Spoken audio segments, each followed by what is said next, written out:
Umpa TV Burundi, ukuri kw'ivyanditswe mu bijanye n'ijambo ry'Imana.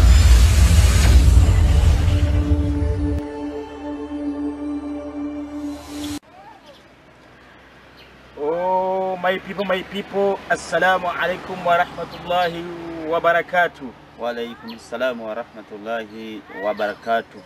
Manye gushimira uhoraho Allah subhanahu wa ta'ala. Nongera sabira amarimigisha bisakare kwa sozereye mwe n'abahanuzi irma Imana Muhammadin sallallahu alaihi wasallam n'umuryango w'irengera ziwe mazina y'Abislam azogira kigorogera kucumiza muranzi ntabwo tumudusaba witeka Allah subhanahu wa ta'ala yuko Imana dushoboza tukamuribo Allahumma amin. Kuri ubwo bavandimwe bakunzi ba Dawa TV Burundi ko dusigaye tubikora twama tugenda mu ntara zitandukanye mu gihugu cy'u Burundi kugira ngo tubashe kubazanira amakuru mashasha. Jeni wawe ni nyene umwarimu umuvuga butumwa nkaba kandi umumenyesha makuru kuri Dawa TV Burundi. Nabazane kandi wamutumire muhire mutanze mumenyereye reka bibyire gato akazina karibu muvandimwe. Murakoze cyane. Assalamu alaikum wa rahmatullahi wa barakatuh. Wa alaikum salam wa rahmatullahi wa barakatuh. Nibaza abakunzi bino televiziyo Dawa TV Burundi baramenyereye. Yego. Ariko ushobora kuba hariho bashasha batari banze nabo bariko barakurikirana iyi Dawa TV Burundi. Yego. Ku mazina ndi wa undi nyene Hitimana Isa Omar. Uvuga butumwa wo mu mugwa Alulu Dawa. Ya Omar. Naam. Mbo karibu muri Dawa TV Burundi. Murakoze cyane. Mbo kuje nyine ko namanda kugora buri gihe ngoma nkubaze ikibazo kugira ngo abantu babashe kunguka na cyane abadukurikira cyane kuri Dawa TV Burundi. Sinzi ko umereza akanya bwana Omar. Nasha nico cyanshikanye ngaha inshallah ni kubwanyu ni kubw'abantu bose bakurikirana Dawa TV Burundi. Ari nayo mpamvu tugira ko tubabwira ati baze barakora subscribe, share na comment kugira ngo baze ibiganiro byacu bize birabandanya bibagira ko kubwinshi. Oh my people, yamaze no kudusana no kubasaba umutumire wacu mubandanye mukora sabone na share ikanibindi. Bo sindabatebya uburyohe buraje. Kuma mubaze ikibazo cy'ingenzi kirakamaro ku bantu na cyane ku bakristo no ku Baislamu. Bwana Omar, hari ikintu kingi ndwanda kubazi. Ugiye kwaba ino munsi hari imisigiti y'Abisilamu, hakabaho n'amashengero y'Abakristo. Na cyane ngiro amahirwe bavandimwe mukurikire uyu mutumire wacu muvuga butumwa Omar yahoze mu Bukristo. Ngomanda mubaze amakuru mu Bukristo, nongenda mubaze impamvu nyamukuru ituma amashengero y'Abakristo cyangwa y'Igikristo bashirako imisaraba mbega ijya misaraba yoba imaziki ikuriki kwajya amashengero ni kubera iki bashirako imisaraba ku mashengero bwana Omar kugira ngo abadukurika kuri chaîne yacu ya Dawa TV babashe kuronka iya nyungu ugoma ubahereza karibu.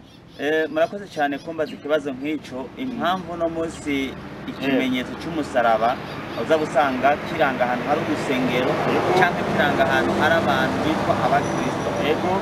Ariko ngaho gatoya gatoya ngaho ngerageje kuraba uza gusanga umusaraba ntuza kuranga amasengero gusa. Umusaraba oya nturanga amasengero gusa, haba hari n'ibindi bintu umusaraba buranga. Akarorero arabiduha mu kanya mayi pivo mubandanye uno munsi kugira ngo abantu bose bamenye ahantu hari kitwa ivuriro cyangwa dispensary cyangwa hospital abaza gusanga harangwa n'ikimenyetso cy'iki cy'umusaraba. Oya ni mu bitaro. Mu bitaro. Yego. Hari ibindi bimenyetso cyane birangwa n'umusaraba. Akarorero icyo bita itongo ry'abapfuye cyangwa ahantu bazika abantu. Uza gusanga aho hantu harangwa n'iki imisaraba. Imisaraba. Imodoka rikunda gutwara abagwayi bayita rusehaba ni ha mu Kirundi, mu Gifaransa ni ambulance. Iyo nayo uza gusanga ikimenyetso cyayo n'iki umusaraba. Kayibona ahantu iri ku musaraba. Ima ni kuwa ruje. Sawa ijya miduga y'abantu bagiye gutabara imbabare. Cyangwe ukamenya iti iyi ni ambulance mbonye. Ibyo byose birangwa n'ibimenyetso birangwa n'iki n'umusaraba. Imisaraba rero ntiturabona ahubwo yuko ari ikimenyetso cy'abantu bemera Imana. Hapana. Ahubwo imisaraba turaza kubona yuko umusaraba ni ikimenyetso kiranga abantu b'abanyabibazo cyangwa ahantu hari ingorane runaka. bwana Omar ntabwo kiriyemo bavandimwe mubandanye mukurikira aratubara ati umusaraba ni ikimenyetso kiranga abantu b'abanyabibazo bari mu magorwa. Mbega bwana Omar, mbega yoba barangwa n'uwo musaraba abanyabibazo bonyene cyangwa nawe n'abandi barangwa n'umusaraba natene cyane y'amashengero ya Gikristo? Aya mashengero ya Gikristo ni gituma kenshi za gusanga arangwa n'umusaraba. Impamvu ni iyikurikira, batubwira ngo uyu musaraba ngo ni ikimenyetso cy'aho Yesu yapfuye ngo ku musaraba. Yesu yapfuye ku musaraba. None icyo wumva ari ikintu cyiza. Oya nuruko. Icyo gituma nababwiye ati umusaraba uranga ibibazo, uranga abantu baguye mu ngorane. None Yesu nimba yapfuye ku musaraba, ni gute abantu bacu no munsi baca bawambara abandi bakawushira ku masengero nk'agakiza? Jewe cyandabigiranya nuko umuntu ashobora kwambara inkota yishe cyangwa umuntu akambara umupanga wishe cyangwa ugafata inzu bamwo ukayimanika ku mupanga watemye so. My people mubandanye urumva ibintu byoroshye mukomeze mukurikirana Shendawa TV Burundi. Sindaheza. Yego bwana Omar. Ugiye gusoma rero mu bitabo biyoboye imyemerere ya Gikristo, hari igitabo bita Bibiliya. Yari yose yabiyera yaba ntagatifu yabiyisi nshaje. Yaro yose. Izo zose ni Bibiliya. Yego. Ugiye gusoma mu gitabo cyo gusubira mu vyageze igabane cya 21-22. Yego. Haravuga ngo umuntu niyakora icyaha gikuriye kumwicisha. Bakamwica mukamumanika ku giti. Yego. Biyani bavuze ku giti bavuze ku musaraba. Ati umuvyimba we ntuzurare kuri icyo giti. Ko kandi ntimuze mubure kumuhamba kuri uwo munsi nyene, kuko uwumanitswe ku musaraba abari ku muvumo w'Imana. Kuko uwumanitswe ku musaraba abari ku muvumo w'Imana. Ndafite ikibazo. My people mubandanye njeze ndamworohereza. Yatwere yuko hari umuntu yahambwe ni Yesu mwene Maria. Yahambwe? Yarabambwe ku musaraba. Niko bavuga. None byukuri bwa Omar. Nimba uwumanitswe ku musaraba wa musaraba umeze gutya ariko umuvumo w'Imana, mbega na Yesu baragiye ku muvumo w'Imana. Iyo rero namakuru dushobora guhabwa n'abakirisu birirwa baravuga ngo yarabambwe. Niba baza kutubwira ati Yesu nawe ari ku muvumo w'Imana, baze kubitwereka batubwire ko Yesu ari kivume, hama ibivume navyo turazi ko bizoja mu muriro, hama abagororotsa bari bo baja mu ijuru. Nukuvuga Yesu amaze kuba ikivume, nukuvuga ntabwo yoja mu ijuru ry'Imana. Nta juru yojamo. Oya. Bana mubandanye ngaho muri commentaire, mugiye commentaire ngaho mwandika ibibazo. My people muvandimwe bacu ngaha umutumire wacu bana umwarimu wacu azobandanya bishura mbega Yesu yoba ari kivume cyane ni mweranda muri commentaire. Bwana Omar, dashaka winjiye ku muriri. Ni iyihe mpamvu bituma abakristo mashengero bashaka imisaraba? Ni iyihe mpamvu? Impamvu je nibaza ko muri commentaire abakristo bazobitubwira. Bazobitubarira? Impamvu bashira ku misaraba mugiye gusanzwe twumvise ko umusaraba ari kivume. Aha rero ntitubijya ko kuburebure. Mugabo abakristo bazoza badusobanurira impamvu bashira ku musaraba mugiye twumvise ko umusaraba atari ikintu ciza. Urumva abakristo ko kazagaye mwebwe. Ariko ndamagaruka ko sindamureka imbere ko ndamuhereza umwanya ngo abanzamire amati. Wakwanza mbabaze kibazo cy'ingenzi. Mbega bwana Omar, ko tubyinga imisaraba ni kimenyetso kirango abari mu magorwa, abanyabibazo. Mbega y'amashingiro nayo bari mu bibazo, bari mu magorwa bimeze gute muvandimwe bwana Omar? Ajya amasengero yabo bashira ku misaraba no kuvuga ni bimenyetso nyene vye no vuga by'abanyabibazo. Kuko tumaze kumva ko umusaraba ari kimenyetso kiranga ibintu bibi, kiranga ingorane. Bivuze ngo nabari hajya nabo mu ngorane. None woje hano hari umusaraba ukaza kwitega ijuru ry'Imana. Nabariyo uza gusanga nabo bari mu bibazo. None abanyabibazo bazoja mu ijuru. Umva abanyabibazo nuko inajo bojamo. Aho sinjya ruswa mu nyihanganire umenyesha amakuru wa Dawa TV. Abanyabibazo nibazoja mu ijuru. Kandi abari ku muvumo w'Imana nta juru bazojamo. Ariko rero naguciye bwana Omar, hari igitabo cy'Abadventiste cy'ibyizigiro bihambaye. Ugiye kuri page 33 haratubya yuko ujya musaraba ni bendera ya Satani. Murakoze cyane kabisa.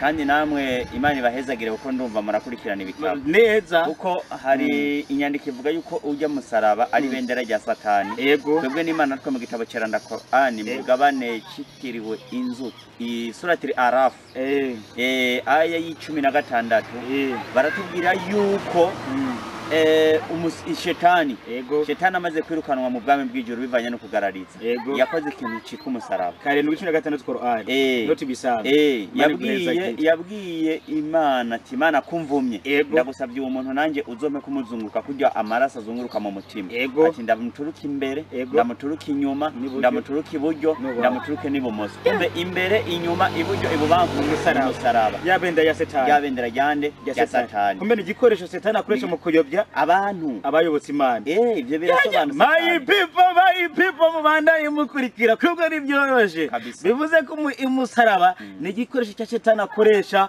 mu gutakaza no kuzimiza abantu yatanze n'ikiganiro cya Qur'ani 7:16 Qur'ani yongera kanatanga ariko muri Bibiliya umanitswe ku musaraba cyangwa ku giti ariko umuvume w'Imana gusa mu byageze kangahe mwarimu 2:22 mukomere mubandanye mushakisha izo nyandiko muzisome kandi mutiyagana commentaire aho hasi mbo ikigira kabiri bwana Omar tugiye ku Bayisilamu abisilamu barwaka imisigiti yabo bagashira ko nzambone igipande cy'inyenyeri igipande cy'ukwezi n'inyenyeri bega bijya nabyo byo babifite yahe sano bisase yahe bivuze iki bitwerekera iki bisigura iki bijya bintu shangira bijya bimo muvuma bimeze gute bijya muri makereka mfate yuko nta muntu n'umwe atazi yuko umuco ukwezi ari umuco nta n'umuntu atazi yuko inyenyeri kandi ari umuco ibi novuga ko ni bimwe mu bimenyetso Imana yaremye bigaragaza kubaho kw'Imana nkuko na Qur'ani nyene bivuga ati ibi ni bimwe mu bimenyetso bigaragaza kubaho kw'Imana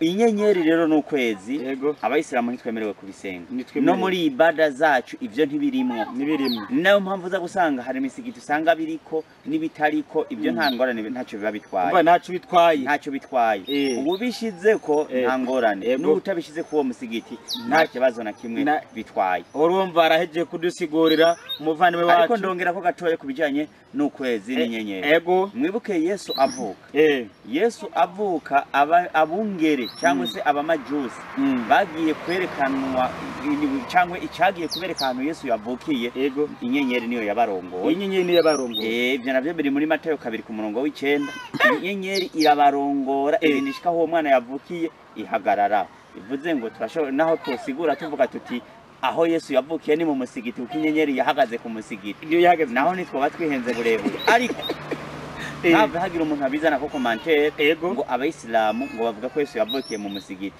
kari nk'akarorero ntanze yuko inyenyeri iranga ahantu hari ibintu byiza Yesu yari umuntu mwiza umwana mweranda mu Qur'ani 19:19 ibivuga Imana muri Qur'ani ati Yesu ni umwana mweranda kumbe rero tuvuze ati iyi nyenyeri yararongoye abamajusi ibereka aho umwana mweranda yavukiye gatuvuge ko ari mu musigiti nta kosa twaba turaba kandi no mu yindi mvugo ndagufashije bwana Omar bivuze uyu muco Yesu amaze kuvuka habaye ikimenyetso cy'inyenyeri mana ku muco urabonekanye mwisi kuri ubwo ku musigiti kubonekana igipande cy'ukwezi inyenyeri n'umuco my people mubandaye kuri Sharia Dawa TV Burundi umuco igipande cy'ukwezi inyenyeri ujya n'umuco nani biteye gushaka kumisiri cyange no kudashako naco byose bikimwe reka ndamuha umwanya abe aramira mate bwana Omar Imana ugihezagira umuvandimwe nizere ko ndi umunsi zo gukenera uzotwitaba ngorane kabisa ndahari ubwa bene gihugu bw'abavukanyi bacu abantu bose bakurikirana ishanire yacu ya Dawa TV Burundi inshallah nonga nabashimira abavandimwe mu kurikirana uru rubuga rwacu rwa chaîne